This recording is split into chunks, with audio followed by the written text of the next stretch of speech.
goes here. We have the pure air electric scooter. This is a 250 watt electric motor. Obviously it's brushless. I'm pretty sure it's a sensorless design because you've actually got to push it to get it going. That may be a safety feature, but who knows? I've not pulled it apart yet to have a look. So there's a 250 watt brushless motor in the back on a hub motor. This allows for wheeling. It's obviously a foldable scooter. This just folds, unscrews, folds down. This little clip which you have to fold up clips into here. So if I just do that, you can do it one-handed whilst holding your GoPro. So it just does that.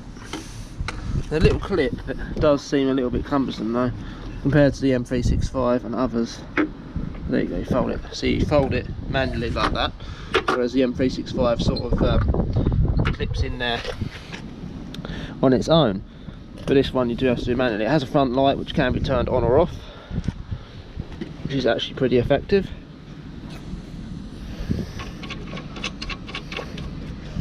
There's a retention mechanism, so you screw that. It has that little C-shaped piece of metal that clips in there. This is a tubular steel frame on this, similar to an Indy S10. Only the Indy S10 is aluminium, this is steel. The welds do have some undercut on there. It's not the most refined scooter in the world. The M365 and M365 Pro are the better scooters of the two. Has a kickstand on the side there. Has a display. It's currently in sport mode. It has an eco mode as well. I believe there's a range of around 10 miles. I've not actually checked the range on this, but it's similar to an Indy, so I'm guessing around 7 to 10 miles. As you can see, it will not throttle off the line. The brakes are, I believe, regen based at the rear, and it has a drum brake on the front, which is a bit confusing because the cable brake is actually the front brake, not the back brake, although it's set up as a rear brake, at least it is in the UK. Turned on and off by the little switch there.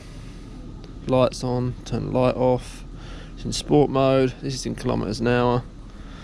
Foam grips, which are kind of okay, but kind of remind me of something you'll generally see on like a sit-up bench or something like that.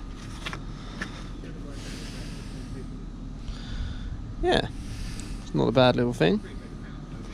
That concludes this video.